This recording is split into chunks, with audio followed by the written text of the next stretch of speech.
And we're back, guys. Okay, hope you guys have been enjoying the anime Vanguards videos. I plan on making a lot more on this game. It's fun, it's a blast. But in today's video we are going to be tackling a beginner's guide.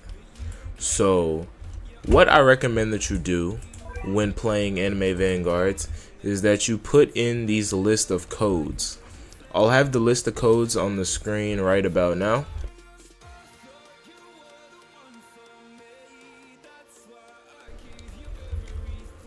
Alright, there's the codes. You definitely want to use all these codes.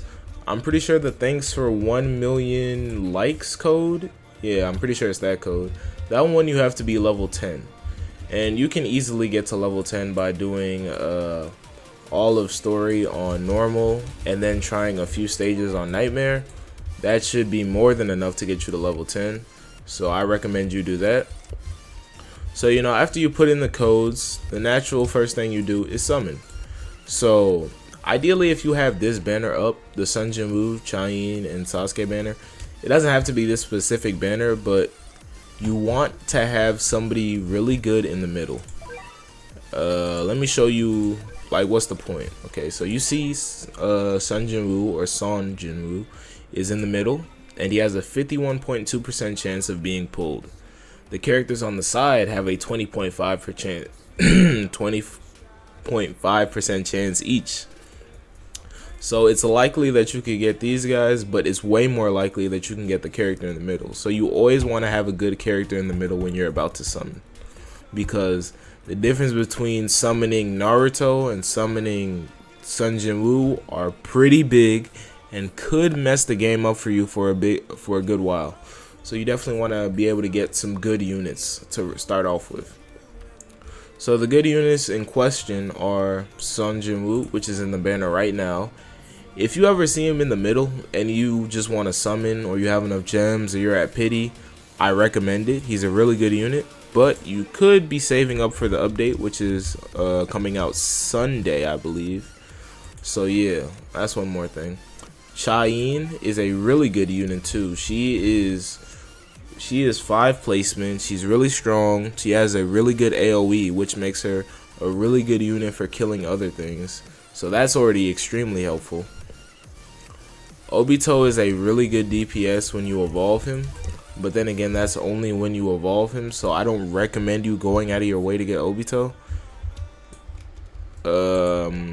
Vegeta is a really good unit by himself though. That's the only issue. By himself he's good, because he gets a minus 20-second SPA reduction and some other bonuses just for, you know, like being by himself or taking on one enemy at a time. He gets other types of bonuses for that too. And that's about it. The rest of these mythics aren't the worst, but they're not as good as their counterparts, and I wouldn't recommend that you get them. So what you should focus on is Son Jin-woo or hae-in. So definitely focus on those two.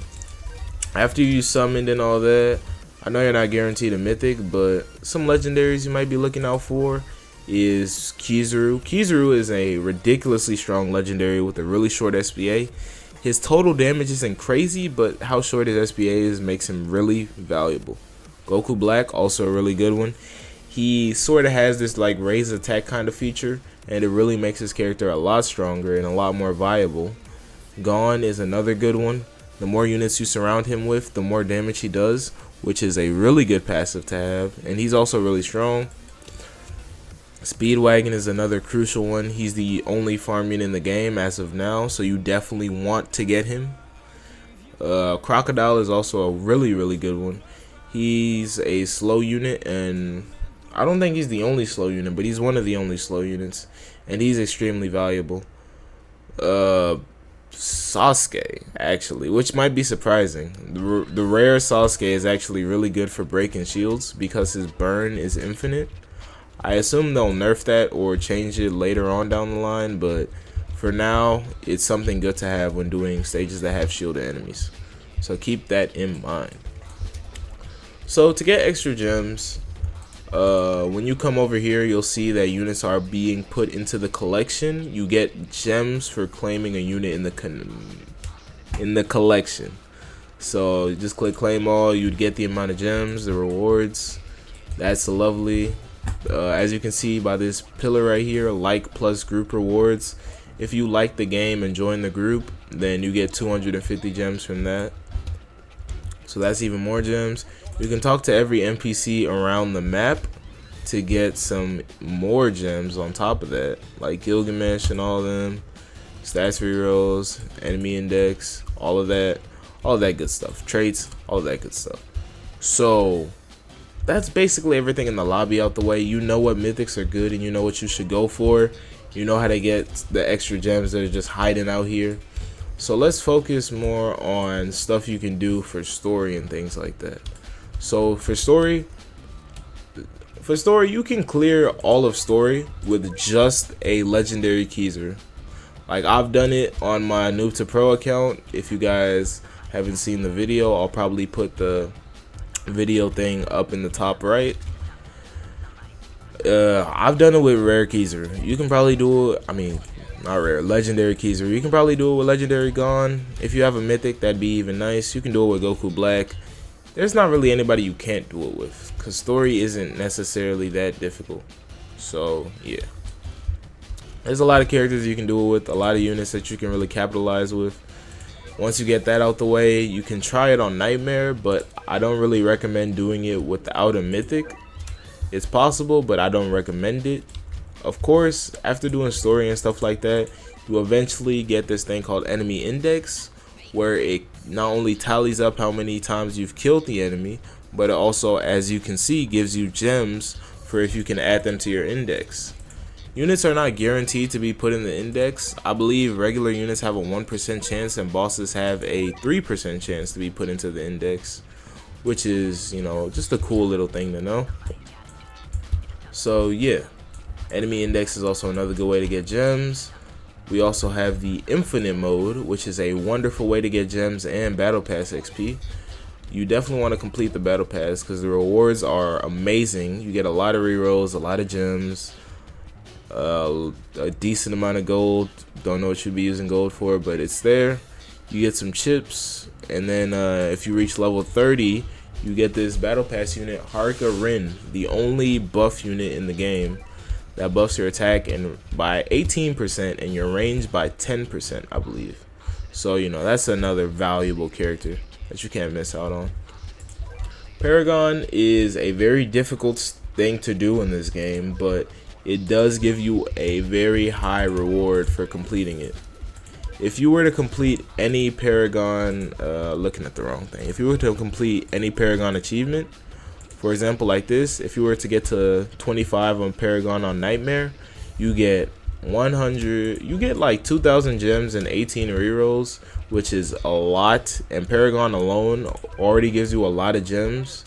It kind of functions like Infinity Castle, and it gives you a ton of gems. It's absolutely worth it if you're just trying to grind your gems up and get up somewhere.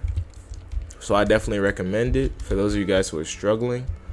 I also do want to touch on the legend stages. Legend stages are the only way to evolve a character besides people like Alucard and hae-in, where they give you the materials immediately. And this is also the only way to get Egress. Egress is a really good unit for you starters. You can do double dungeon disaster relatively easy. I also have a video, well, I could post a video of me soloing it with Kizaru and Gone. My Kizaru has Deadeye, but you can still solo with any regular Kizaru. So yeah, I can post a video of that later to show you guys how easy it is, but there's a lot of ways to solo it and a lot of easy ways to solo it. There's a ton of videos on it. I'm sure you guys get it by now. You can definitely do this with not great units, and that's one way to get one of the best units in the game, Egress. So keep that in mind. Now let's go over Starfruits. Now that we're done with like just the general game over there, like how to play and stuff like that. Now Starfruits are relevant or required to evolve units. As you can see, it is pretty expensive. You need 30 greens, 12, 12, and 1 just to evolve Sasuke. To evolve hae-in, a meta mythical unit, You need 30, 12, 11, and 2. Like, it's really expensive, and it can get even more expensive. The only way that you can craft these essence stones, as they call it, is by using 3 of the green essence stones, which you can get from either legend stages or weekly challenge, or challenges, not weekly challenges. You can also craft the rainbow ones by using every essence stone, and then, yeah, just every essence stone, one of every essence stone. So that's one way to get the rainbow ones. But yeah, these are essential for evolving units, and another way to get them is by moving yourself over to this spot, and here we are at the challenges. So as you can see right here, there's a trait reroll challenge that gives me 2 greens. You can do challenges. Challenges reset every half hour, and there's always a daily challenge that gives you 1 guaranteed rainbow, 1 singular chip, and then 2 to 3 other chips, 2 rerolls, and 5 of any of these essence stones. I'm pretty sure usually you get 1 of each, but you know, sometimes it changes. For these trait rerolls, you can get ones with chips, you can get ones with a chance at a rainbow and the other essence stones, or you could just get 3 of the greens, I believe. Yeah, I think that's how it goes. So there's 4 different types of things you can get from this, and that's lovely, you know. So we've tackled challenges like daily. It's really hard. Regular challenges, they're also relatively hard. If you don't have any mythics or evolved mythics, I recommend going into the Discord server. They can most likely help you since the game has been out for a minute. Not everybody has terrible units anymore, so yeah, that's the one bonus, the one benefit. So yeah, challenges are definitely a good way to get I mean, rerolls too, stats, cubes, and I guess also green orbs. Or not green orbs, green essence stones, and just essence stones in general. Now we also have this, just for you guys who don't know, like every 5 levels you get a reward from Gilgamesh. Definitely claim it, there's no reason not to. We've gone through that, and now we're on to stat rerolls. So how stat rerolls works is pretty much just like Anime Adventures. You need to get 5,000 takedowns to get 100% worthiness. Rolling with 100% worthiness is the ideal circumstance. You always want to roll with 100% worthiness because you're more likely to get good stats. Now on my hae-in, I have an S in her attack, an A in her SBA, and an S in her range. I've been trying to change that A for so long, but you know, it is what it is. Now, S is not the highest. There are a few things higher than S. There is Z, which is one tier above S. There is Z plus, which is another tier above S, and then there's a Chinese letter. I'm not even sure if it's a Chinese letter. Maybe it's just a glitched like code or something like that. I don't know, but I'm gonna just call it the Chinese letter. There's a Chinese letter, which is the highest thing you can get. That's like getting triple S in Anime Adventures. Basically the same thing, but it looks more powerful, which is insane. So you know, getting something like that is a really low chance, but it's always worth a shot, especially since getting takedowns on units are so easy when you're doing either infinites or paragon for the sheer amount of thrice that you get. But that's neither here nor there. That's besides the point right now. As you can see, stat rerolls are very essential to the game. Just by having an S in my Chinese attack, she gains 16.4% more attack. So having good stats are absolutely necessary. You absolutely want to have good stats on your units. Now, my bad about that, guys. I almost forgot to touch up on trait rerolls. So trait rerolls is the usual. If you played a tower defense game, you know exactly how this works. You pick the unit you use the most. Like the unit you want a damaging trait on. Look down the trait index. Vigor increases unit damage like strength and A. Range increases range. Who would have thought? Swiftness increases attack speed. Scholar increases XP gained. Marksman increases range. Fortune increases income or reduces cost if you get it on a unit that's not a farm. So fortune, really good for somebody like Speedwagon. Plus 20% income, perfect. Minus 10% cost for a unit that's not a farm, that's also really good. Underrated if you ask me. It could have some really good value and really good use, especially in somebody like Jinwoo, if you're just trying to get him to his rise ability quick. Blitz, which is the last legendary trait, this unit attacks a lot faster. By how much faster? By 20% faster. So solar is another one.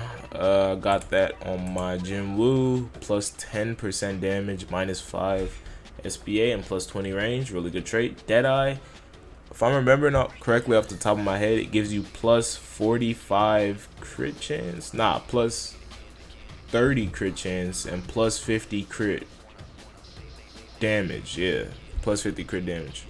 Ethereal, I'm imagining it's just like Divine. I don't know the exact stats, but I'm gonna say it's probably plus 15 attack, minus 10 SPA, and plus 15 range. I don't know. I'm probably lowballing it like heck, but who cares, really? Like, as long as you guys understand how good they are, because I can't show you exactly what they do right now. Monarch is another really good. Monarch is the unique, to nobody's surprise. Massively increases the stats, like it says. Plus 300% attack, limits them in one placement. I believe minus 5 or 10 SPA, and plus 10 or 15 range. And yeah, I mean, that's about it for trade rerolls. You just get trade rerolls from the aforementioned things like Paragon, Battle Pass, hourly challenges that have trade rerolls in it, Gilgamesh, a lot of stuff. So yeah, that's about it from trade rerolls. I mean, the last thing to go over is the game passes in the game. You can get the release bundle. It's a really good deal. If you want it, get it. I'm not telling you to spend your money on this game or just spend money in general on Roblox, but it's a good deal. If you want it, I recommend you get it. VIP, a good deal. If you want it, I recommend you get it. Premium Pass, for the sheer amount of rerolls you get in it, it's a good deal. Buy it if you want it. I don't have the Robux for it. I'm not going to ask for the Robux for it. I'm not going to get the Robux for it. But it's a good deal for those of you guys who already have the Robux. If you have it, I mean, if you have the Robux for it, get it. It's a good deal. Rerolls, that's neither here nor there. Gold, neither here nor there. Gems, neither here nor there. Extra unit storage, that doesn't matter. Don't get it. Shiny Hunter, only if you care. I'm not really a shiny guy. Display all units, I mean, if you want it. But that is about it for this beginner guide. I've told you guys practically everything you need to know about the game and everything that the game currently has. I'll probably make an updated guide for raids when they come out on Sunday. But for now, that's it. Hope you guys enjoyed the video, and I'll be seeing you guys later.